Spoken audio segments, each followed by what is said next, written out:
What's up everyone, Mayor Crunchy here. In this video I'll be going over who would win between the two teams, the most diabolical superhero team, the 7, or Naruto's almighty ninja squad, Team 7. Watch till the end to find out. I'm surprised no one ever talked about the two teams considering they both have 7 in the names, but for the boys I am using the TV show Season 1 team, so it would consist of Homelander, Queen Maeve, Black Noir, Starlight, A-Train, the Deep, and Translucent. And for Team 7 I am using the early Naruto series, so it would be Kakashi, Naruto, Sasuke, and Sakura. Let's first go over the 7's best feats. The 7 team leader, Homelander, is one of the strongest supes to ever exist in the world. He has super speed, super strength, flight, heat vision, x-ray vision, and enhanced hearing. He can survive almost any known man-made weapons, including the Star Bomb, as strong as 50 megatons of TNT. But in the comics, it was shown that they strapped Homelander with a hydrogen bomb, which I would assume would be fatal. But in the live action show, they stated that there isn't a weapon that can kill Homelander. But they didn't really specify much at all, so take it as you will. He also runs faster than A-Trains, who move at 3 times the speed of sound, and Homelander can move as fast than the human eye can see, which would require to be 19 times faster than the speed of sound. We don't know the limit to his heat vision, but he can tear through planes and bodies as if it was paper. For Queen Maeve, she is one of the few members that is combat trained and can do some damage to Homelander and made him bleed. She is bulletproof and tanked a huge blast from Soldier Boy, which his blast is as strong as an 11-ton nuke, which you can compare it to the MOAB, the mother of all bombs, but that left her critically injured and powerless, so I'm going to assume that would be her limit. Black Noir, who's also combat trained, is rumored to be as strong as Homelander, but in the show he was very easily killed by him. His best feat is that he's an expert with weapons, especially with blades. He is also extremely durable and survived a grenade-sized explosion face front and walks it off. He also has one of the best regeneration on the team and simply feels no pain, but that would be an issue. Gunshots would be enough to pierce his skin, but he just won't feel it, so leaving him immobile would do the trick if you're not Homelander. Starlight is the purest of the group and showed great feats. She can punch through brick walls like nothing, lift cars, tanked 250 cal bullets, and has got enough from it. Her light powers can send people flying back, such as Black Noir and Stormfront.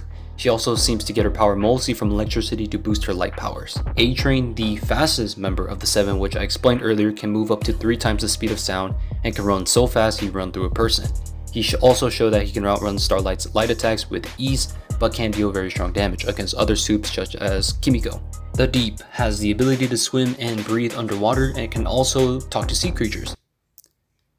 Yeah, that's it. Translucent demonstrated that he is pretty much invincible except for his inside, which is mostly human.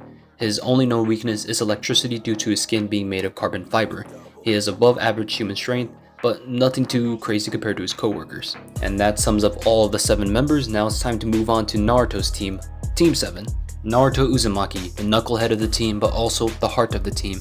His power comes from within through chakra, which can be manipulated and used for many various abilities, such as the Shadow Clones, where Naruto learned his technique from the scrolls of Forbidden Seals. He can summon hundreds of clones and it would be difficult to distinguish who is who. His iconic technique, the Rasengan, is a destructive ball of chakra which is shown to slide through solid stone, and Naruto manages to master this move in only 3 days, which usually takes years. He can also use the summoning jutsu to summon the Great Toad Sage, who can reach mountain levels of strength.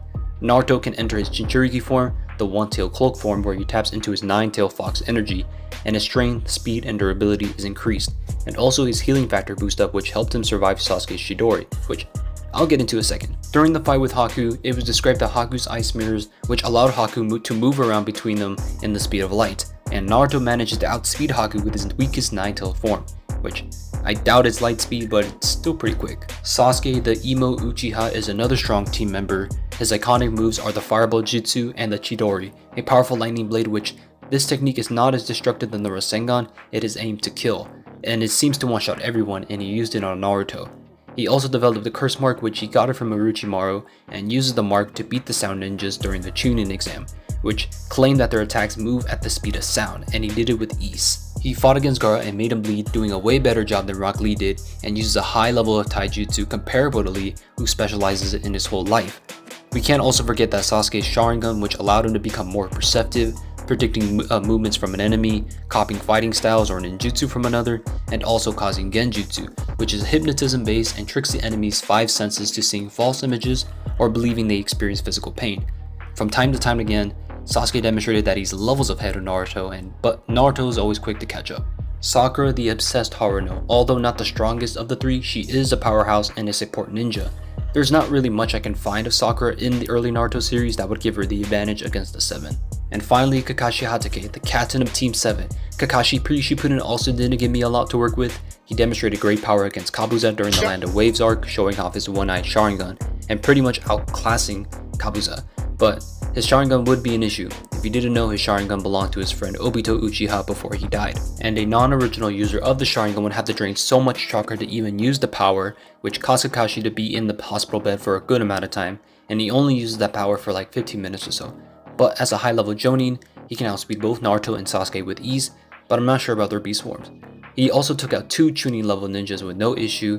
I'm using Swagkage's answer as he goes on an in-depth analysis of Shippuden Kakashi. If you want to, watch the video yourself, and say he's at least around Kage level. After analyzing both teams, how would this fight pan out? Let's first get rid of the Deep and Translucent, since they are the weakest link of the 7 because they can get overpowered by both Kakashi and Sasuke's lightning attack, so they can't really put much of a fight. While I can't straight up confirm the winner, I can try to break it down by stats and explain which team has better odds. So for durability, I'm going to give it to the 7.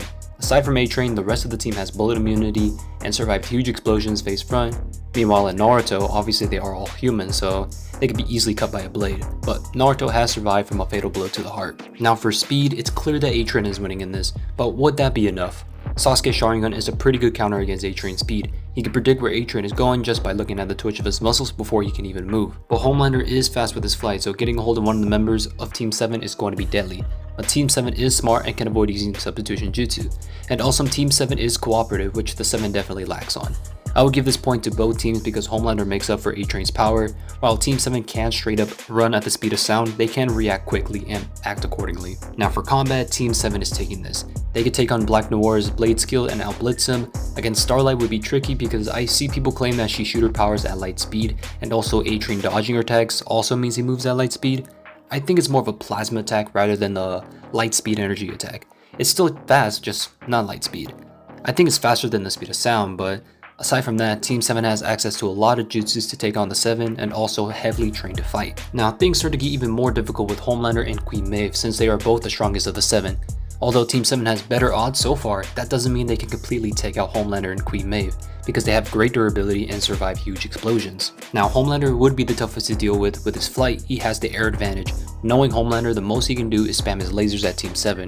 There are ways Team 7 can counter Homelander. One would be Sasuke or Kakashi having to use their Sharingan and put Homelander in a Genjutsu state, which Genjutsu can affect another person who doesn't have chakra, making him very vulnerable, but I don't believe Team 7 has the power to outright kill Homelander without some sort of nuke, but they can try to paralyze him with the Genjutsu. Naruto's clones would also be the best counter to Homelander's vision since Homelander can detect a difference in heart rate and see through walls. He would have a hard time seeing who is who. Naruto's Rasengan and Sasuke's Chidori are obviously nowhere near nuclear level of power, so they're not going to be enough to kill Homelander, but it can damage him or weaken him a little bit. So what am I trying to say?